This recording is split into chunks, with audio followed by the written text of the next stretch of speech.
It always kind of throws me for a loop that this movie starts in Chinatown, because that's like the one part of the film that doesn't look, I don't know, Christmassy. The portrayal of Asian American relations in Gremlins is actually the key to understanding the main message of this film, but I'll get into that later on in the video. First, I want to translate these Chinese characters and see if there's anything interesting written here. For the majority of the opening, there's not, but the store that Mr. Pelter goes into, where he eventually buys the Mogwai, is called Magic, and as he goes down the stairs, the characters written on the walls mean God and strange. The word Mogwai also means evil spirit, so if you're fluent in Cantonese, you already know that this shop is no ordinary shop, and Billy Peltzer's new pet is no ordinary little creature. Look, I've got to have him. It's a present for my son for Christmas. What are you talking about? Your son already has an adorable dog. But like this store in Chinatown, the movie itself is filled with many mysterious secrets. If you want to learn why all of Mr. Peltzer's wacky inventions are meaningful, who this guy in the giant portrait is, or the true motivation of this drunk guy's rants, then stick around to the end of this video.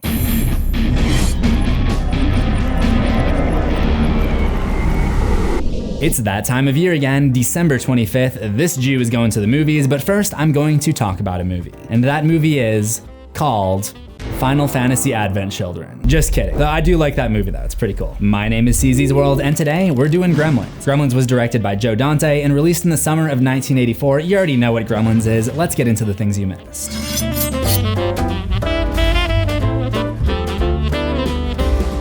We are first introduced to the setting of Gremlins through this billboard that says Rockin' Ricky Rialto whips out the oldies, and obviously it's a parody of Indiana Jones. This is one of many examples of references to Steven Spielberg, who directed Indiana Jones and was the executive producer on Gremlins. As we're going through the town, the movie theater marquee has two titles, A Boy's Life and Watch the Skies. A Boy's Life was at one time a working title for Steven Spielberg's E.T. the Extraterrestrial, and Watch the Skies was at one point a working title for Steven Spielberg's Close Encounters of the Third Kind. We also see one of the Gremlins utter the line, "Phone home, caca," before cutting the phone lines in Billy's house. Phone home, caca. Which is a reference to the most famous line from E.T. E.T.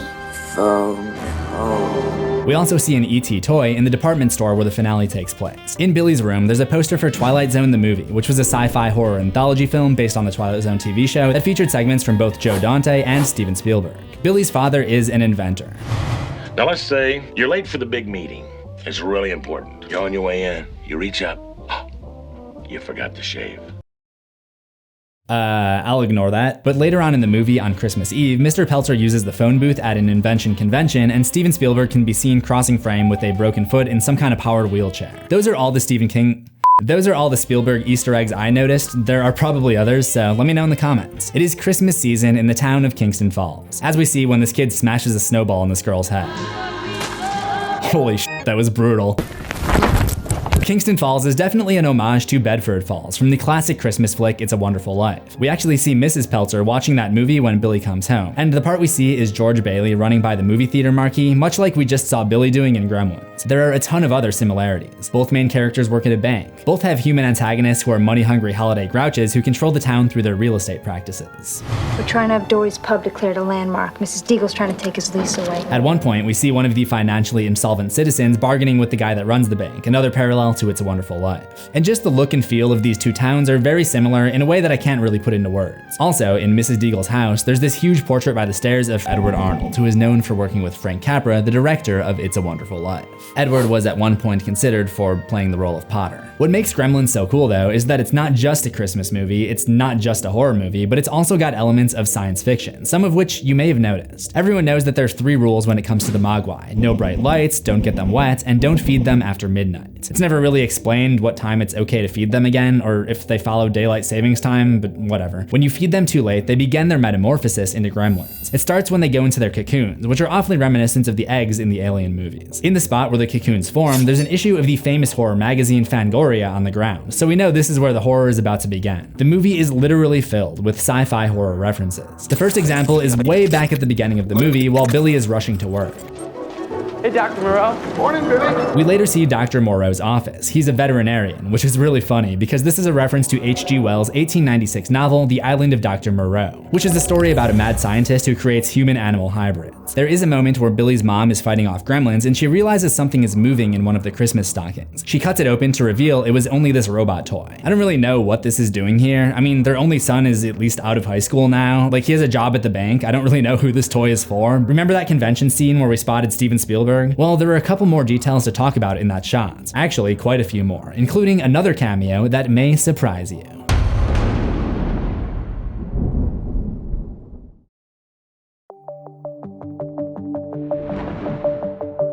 Please direct your attention to the man on the right. This is Jerry Goldsmith, the composer of the score of Gremlins. But what I really want to point out is this guy, Robbie the Robot. Robbie initially comes from the 1956 sci-fi classic Forbidden Planet. In the background, there's another H.G. Wells reference. We can see the time machine from his 1895 novel, The Time Machine. The look of this machine is based on the 1960 movie adaptation. To be totally honest, I only know what this looks like because of that one episode of Futurama with the Ford's time machine, whose design is based off of that 1960 movie. When we cut away to a different scene and then come back to the convention, the time machine is now gone, with only a puff of smoke left in its wake, so I guess it's operational. It's a fun little background detail. Other sci-fi references include a poster for the dystopian movie The Road Warrior next to Billy's TV, maybe a clue that Gizmo would be getting behind the wheel before long. Then there are a bunch of nods to 1950s sci-fi comics and movies, and I think there may be a reason that they focus on this era so much. We see comics like Horrific and House of Terror, the latter of which requires 3D glasses, which were popular during that time period. Billy watches the movie Invasion of the Body Snatchers from 1956, another film that features alien pods similar to the cocoons in which the Mogwai become gremlins. After Pete calls into Rock and Ricky's radio show to report the outbreak of gremlins, Ricky broadcasts his frustrations with all the calls from Kingston Falls. Rock and Ricky's getting fed up with all this Orson Welles crap, so cool it, will ya? He's referring to the famous radio production of War of the Worlds that was put on by Orson Welles in 1938. This production was so believable that radio listeners actually thought there was an alien invasion going on. War of the Worlds was turned into a movie in 1953. So what is the deal with all of these 1950s and 60s science fiction references? There are a lot of them. This, I think, plays into the overall meaning of the movie Gremlins. The period of time following the 1945 test detonation of the first nuclear weapon is referred to as the atomic age. This blast not only had a lasting effect on the area where it was detonated in New Mexico, but there was also a cultural residual radiation, and a new wave of science fiction properties flooded the zeitgeist, most notably Godzilla, but also the titles that I pointed out in this video. If you need more proof that Joe Dante was specifically referencing the atomic era, I noticed a lot. Billy has a poster for Agar's atomic pest control in his room. I don't know exactly what this is, but it seems like in the movie, the gremlins are considered the metaphorical atomic pests. We even see Mrs. Pelter using flea and tick killer spray to exterminate some of the gremlins later on. The nuclear bomb that the United States set off to begin the atomic age was named the Gadget. A slang term for gadget is Gizmo, which happens to be the name of our poster boy for this movie. Also, Mr. Pelter is an inventor who makes all kinds of wacky gadgets. We'll get into that. The second rule is to never get the Mogwai wet. When exposed to water, they multiply, and the same rule applies after they've metamorphosed into gremlins. We see the leader of the gremlins, Stripe, jump into a swimming pool at the YMCA, and this causes some kind of a reaction, causing the water to bubble and turn green, giving it the appearance of radioactive material, also known as atomic waste. The gremlins take over Dory's pub, and they get a little wild and make a huge mess of the place. When the Dory's logo gets knocked over, it looks like a radiation hazard symbol. I know people are just gonna say that I'm just looking too much into this, but we do see this a couple of times in different places. Then there's the first rule of the Mogwai. They hate bright lights. On more than one occasion, we see the gremlins' biggest weakness is a bright flash. Maybe like the bright flash that occurs when an atomic bomb goes off.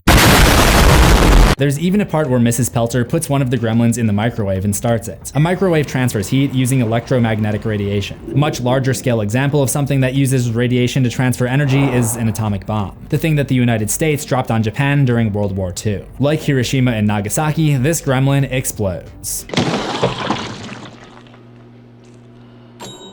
Food's ready. If you're familiar at all with 20th century history, you probably already know why these nuclear weapons were developed. It was because of growing international tensions in World War II. And that brings me back to the original lore of what a gremlin actually is. A gremlin is an imaginary mischievous sprite regarded as responsible for an unexplained problem or fault, usually a mechanical or electronic one. The term originated as slang in the Royal Air Force to denote a mischievous creature that sabotaged World War II aircrafts. Dante even kind of confirms that the gremlins in his movie are in fact an allegory for World War II gremlins by including a moment in the pub scene where one of the gremlins shoots a gun at Kate and misses, instead hitting a photo of what appears to be a World War II aircraft. Throughout the movie, it's not just war machines that get taken over by gremlins, it's all machinery. The first example is Billy's car, which won't start when he needs to get to work.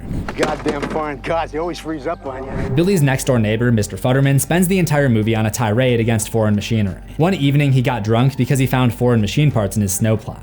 How'd you like to bring your plow for a tune-up and find it loaded with foreign parts? The movie seems to have a theme about fear of over-reliance on foreign-made products, particularly products made in Asian countries like China and Japan. The 1980s, when the movie takes place, were really the years that China emerged as a manufacturing powerhouse and more technology and machinery started to be made there, according to St. Louis Fed. This led to a fear in the United States that China would surpass the West's technological dominance. You gotta watch out for the foreigners because they plant gremlins in their machinery. That's the same gremlins brought down our planes in the big one. Big one. That's right. World War II. Interestingly, this isn't the only time that we hear a character use the phrase, the big one. I'll bet every kid in America would like to have one of these. They might even replace the dog as the family pet. The Peltzer pet. This could really be the big one. In this instance, the pets serve as metaphors for the rise of Chinese tech. The Peltzer family already has a perfectly good dog, Barney. I'm not the best at identifying dog breeds, but if I had to guess, there's some terrier in there and maybe some golden retriever, and these are both English breeds. We see Barney get jealous that he now has competition from this Chinese creature, and when the Mogwai multiply, they terrorize him and string him up in Christmas lights. When Gizmo first joins the family, everybody loves him, but as he multiplies and takes over, it becomes a big problem. Mr. Peltzer, an American inventor, has not mastered his own products yet, but he's already trying to figure out how to make money by selling Chinese gizmos. You do with Mogwai what your society has done with all of nature's gifts. You are not ready. The only one who seems to understand the danger of an economy relying on foreign products is Mr. Futterman, the same guy who has a Richard Nixon campaign poster hanging in his house a decade after Nixon's resignation as President of the United States.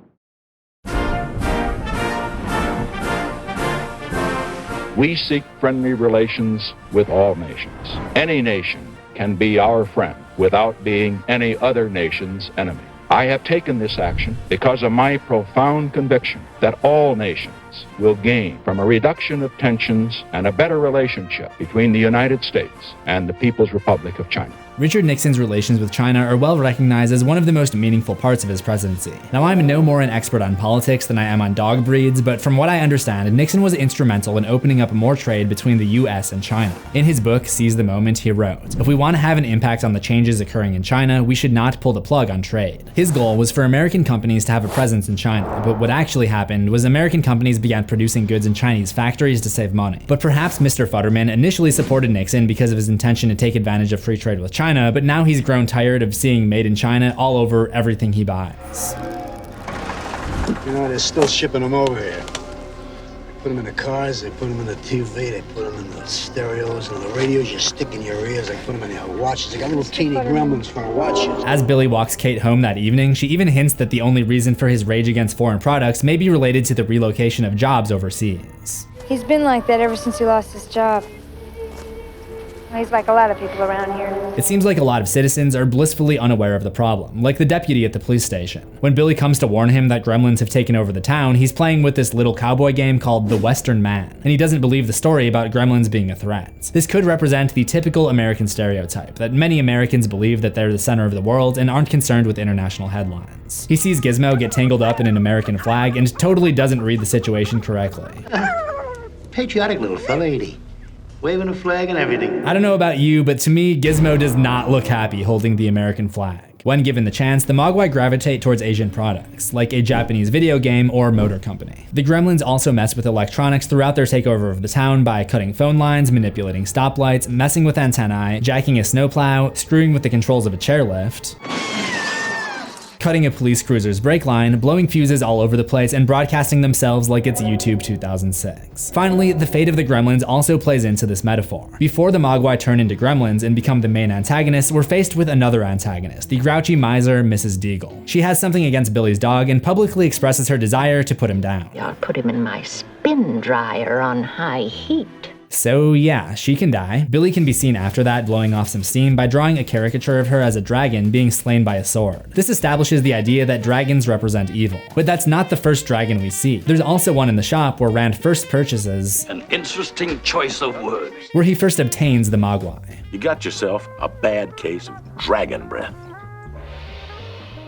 bad breath. So that's a couple examples of dragons being portrayed negatively. Well, when the Mogwai turn into gremlins, which happens if they eat after midnight, perhaps giving themselves that dragon breath, they develop scales and look very reptilian, much like a dragon. For those reasons, it's only appropriate that Billy fights one of them off using the sword hanging on the wall by his front door. It's just like his drawing. However, the majority of the gremlins end up in the movie theater. With all the ranting from Mr. Futterman about gremlins getting into the machinery and causing biplanes to crash during World War II, it is only fitting that the Americans get back at them with a big explosion. If you want to see me cover Gremlins 2, let me know in the comments. This is the last video of this year, but there are going to be plenty more next year. Remember to subscribe to CZsWorld for new horrors every week, ring that jolly death bell and select all notifications, otherwise you're getting coal in your stocking, and also you'll die, and I'll see you next year. Assuming we both survive.